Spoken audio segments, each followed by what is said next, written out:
I'm really sorry. It's okay. Take your time and tell me slowly. Even though she was on the verge of tears, I gently encouraged my niece, who was trying to speak to me. Well, actually. Before saying anything further, my niece pulled something out of her pocket and played an audio recording. This is. I was shocked by the voice I heard and cursed my own foolishness.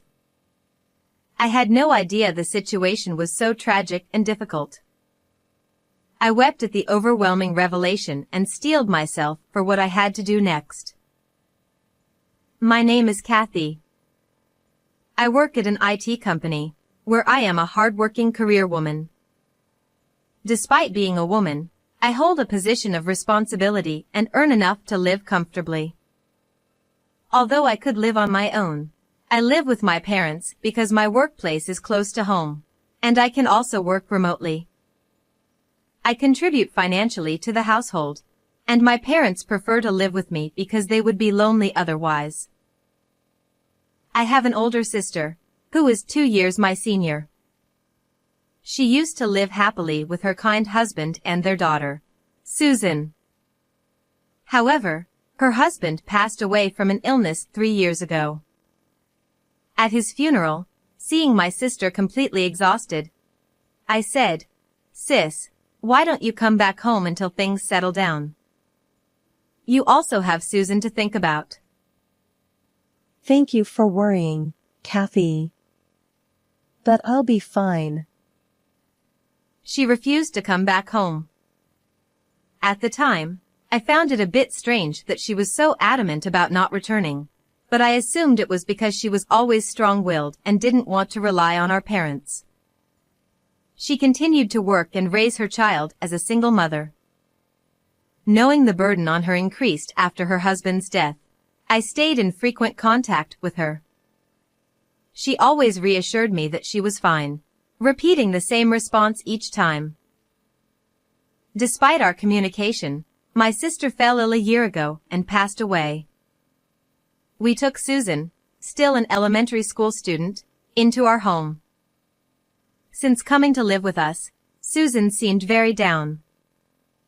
I remembered her as a cheerful and energetic girl when her parents were alive. She used to be so lively. Losing both parents in quick succession must have been a terrible shock. I wanted her to regain her energy as soon as possible. I often saw my parents trying to talk to her, but she didn't respond. On days off, I suggested we go out together, but she wasn't interested. Not wanting to force her, I didn't push too hard. About 3 months passed, and Susan started apologizing to me, crying when my parents weren't around. Kathy, I'm sorry. What happened? Did something bother you? No, it's not that. But, I'm sorry. I was taken aback because she had never cried before. Her sudden tears surprised me. However, she wouldn't tell me why, just kept apologizing and crying. But she didn't cry when my parents were around, which made me increasingly curious. Another thing that puzzled me was how my parents suddenly started going on frequent trips a few years ago. While it was fine for them to travel occasionally, I couldn't see how they could afford it on my contributions and their pensions. My father had only been a manager at a small company, and after retiring, he hadn't worked because I supported them. My mother had been a housewife all her life and had never worked outside the home. Despite this, I ended up doing most of the household chores. Mom, Dad, it's fine to travel sometimes, but please save some money. You don't need to tell us that. We're careful with our spending. I worked hard for you all these years. And we don't have much time left. Don't say things like that. Then let us enjoy ourselves. Stop meddling in our affairs. All right. I tried to gently suggest they save money, but they brushed it off, saying they had little time left, which left me exasperated. Whenever they went on resort trips, Susan seemed like she wanted to tell me something but never did. I decided not to push her to speak until she was ready. A few months later, my father approached me, looking quite pleased. Oh, Kathy! Yes? What's up? Your mother and I are going on a week-long overseas trip soon. What? An overseas trip? How can you afford it? I just told you to save money. We came into a bit of money. From where? Does it matter? Let us create some memories in our old age. Your mother is right. Let us have this experience of traveling abroad. All right, fine. Although I found it suspicious that they wouldn't disclose the source of their money, I decided not to pry any further, thinking it was their money after all. We'll be off now. Take care of things at home. Got it. Have a safe trip. On the day of their trip, my parents left cheerfully, promising to bring back souvenirs. After seeing them off, I turned to go back to the living room and found my niece standing there, looking like she was about to cry. Realizing this situation couldn't continue, I decided to ask her what was wrong. Susan, what's the matter? Your grandparents have left for their trip. It's just the two of us now, so take your time and tell me anything. I'm sorry. As I gently asked her, she began to cry and apologize again. Unsure of what to do, I continued to encourage her. Kathy, actually. She took out her smartphone from her pocket and pressed play. The recording that played was filled with my parents' angry voices. What is this? No matter how I listened, it was clearly my parents' voices. However, they had never raised their voices like this before. I had never heard them shout like this, and I was shocked. Is this really Grandpa and Grandma? Yes. They often came over when my parents were still alive. Susan began to explain. According to her, my parents frequently visited her home when they were alive, constantly nagging and complaining. The complaints revolved around disapproval of my sister's marriage and irrational demands for money, claiming it was compensation for taking their daughter away. I was shocked to hear my parents were such people. Susan continued, saying they would often threaten her parents under the guise of visiting to see their granddaughter, extorting money from them. Every time they came, I would hide in my room. Your parents probably didn't want you to be frightened by their behavior. I think so too. But I was always terrified because they were constantly yelling at my parents. I see. That must have been tough. But how did you manage to record this? Susan explained that she had been given an old smartphone of her parents as a toy, and she happened to have it with her at the time, so she recorded their voices. I was grateful she had done this. I asked another question that had been bothering me. Susan, how often did they come to your house? I think it was almost every week. To think they visited my sister's family that often without my knowledge. Now that I thought about it, my sister and her husband had started to look more haggard every time I saw them. When I asked my sister if she was okay, she had said they were dieting together, which I had taken at face value. But in reality, it must have been the strain from my parents' demands that wore them down. I cursed myself for not pressing for the real reason. If I had noticed something was wrong sooner, this wouldn't have happened. I'm sorry for keeping it hidden. But I was scared of what Grandpa and Grandma might do if I told you. Susan began to cry again, and I held her close, regretting my lack of awareness. I'll protect you from now on, Susan. Don't worry. But what if they do something to you too? Don't worry about me. I won't lose to them. Let's get back at them together, okay? Yes. If I'm with you, I'm not scared. Let me help. Seeing the determination in her eyes, I nodded. During the week my parents were away, we made preparations. I felt even stronger with Susan by my side, so I asked her more. I recalled how frugal my sister and her husband had been. My sister had once told me they rarely carried cash, preferring to use bank transfers. If they gave money to my parents, it must have been through transfers. There would surely be some trace left. I began searching the house and soon found what I was looking for. I knew it. For all their greed, they weren't careful. Finding this passbook was too easy. I examined my parents' bank passbook and confirmed the amounts that had been deposited while my sister and her husband were alive. They transferred this much every month? No wonder they lived so frugally. Gripping the passbook, I trembled with anger. I decided to take the passbook to a private investigator to uncover the full extent of my parents' dealings with my sister and her husband. A few days later, I was summoned to the office. Here is the investigation report. I took the report from the investigator and began to read. No way. According to the report, my brother-in-law had been borrowing money from financial institutions to pay my parents. As a result, he became mentally exhausted and fell ill, leading to his death. As I read through the report, my anger grew even more. It turned out that my sister had been working herself to death, trying to pay off my brother-in-law's debts and my parents' constant demands for money. Additionally, my parents had been treating my niece cruelly when I wasn't around, saying things like they were doing her a favor by letting her stay with them. Knowing this, I started to cry. How horrible. How could this have happened without me knowing?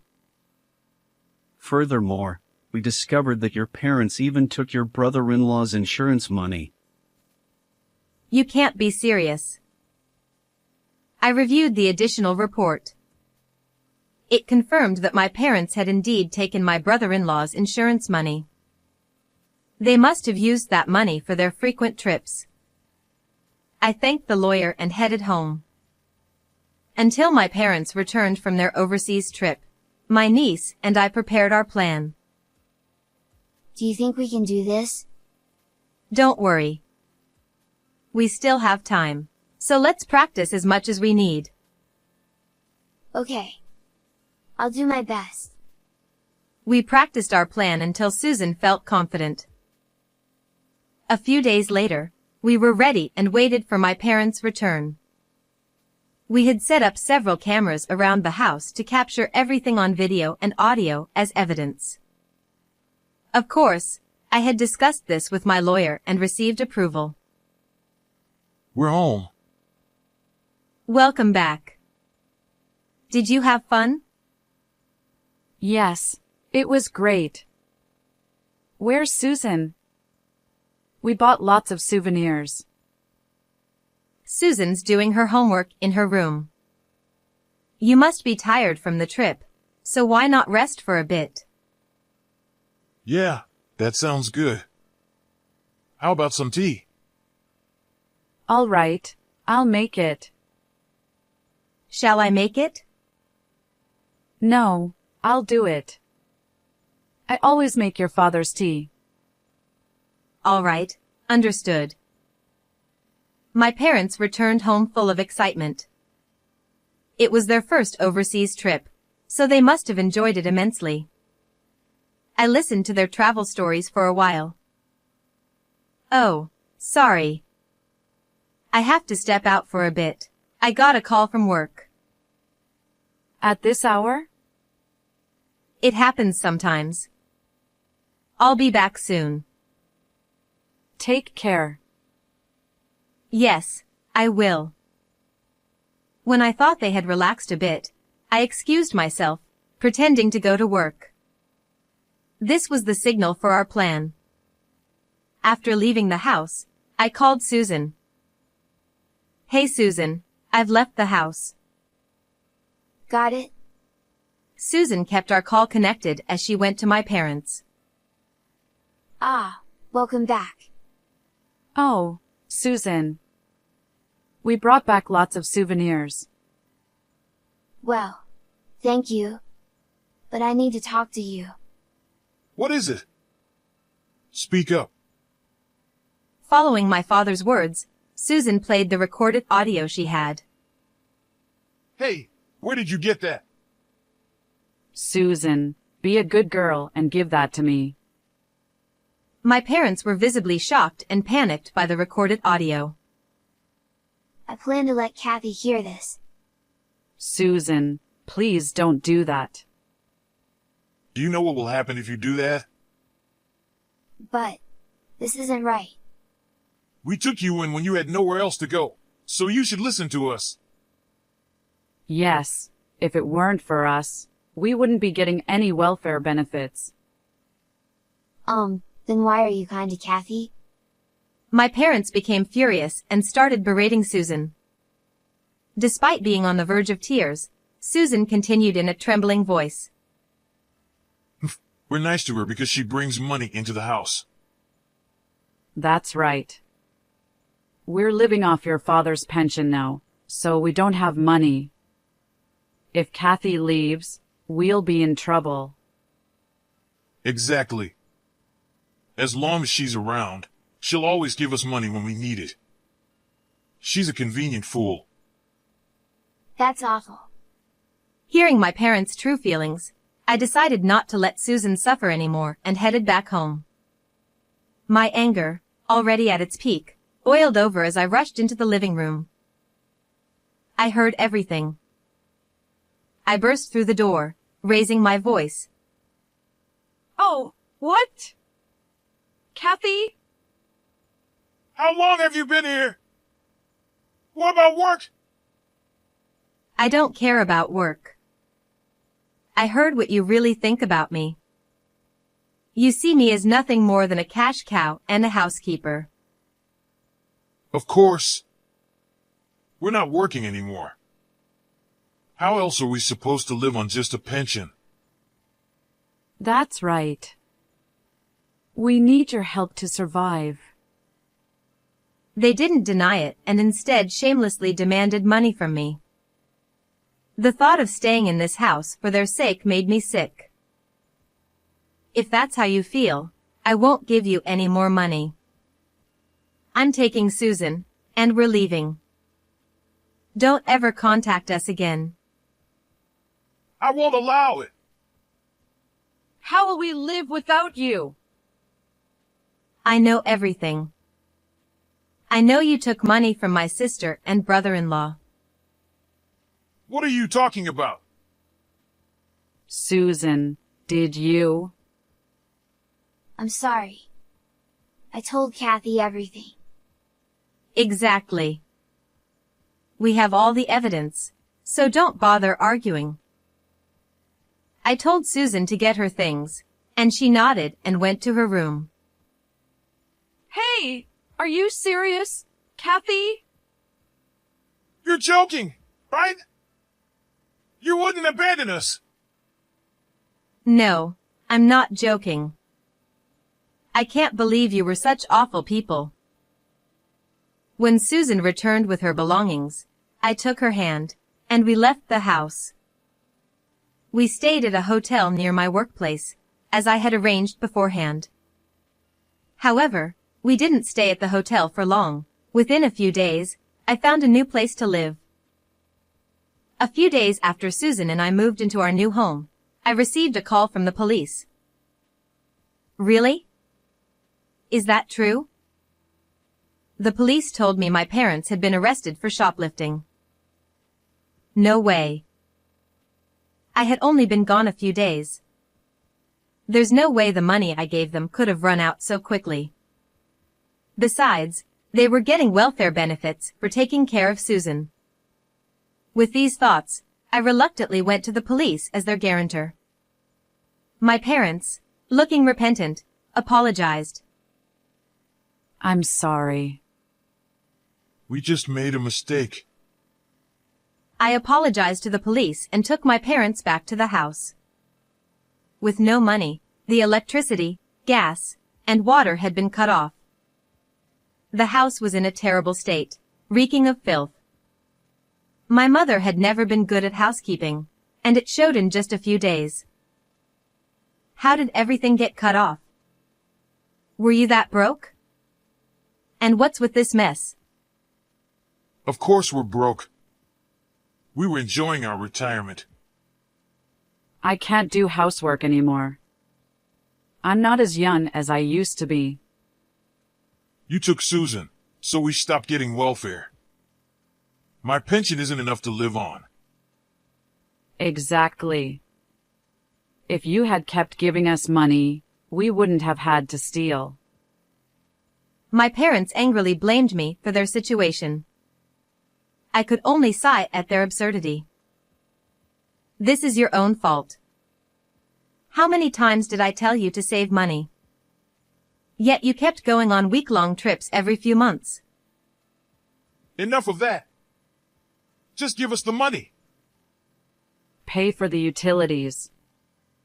We can't live here without them.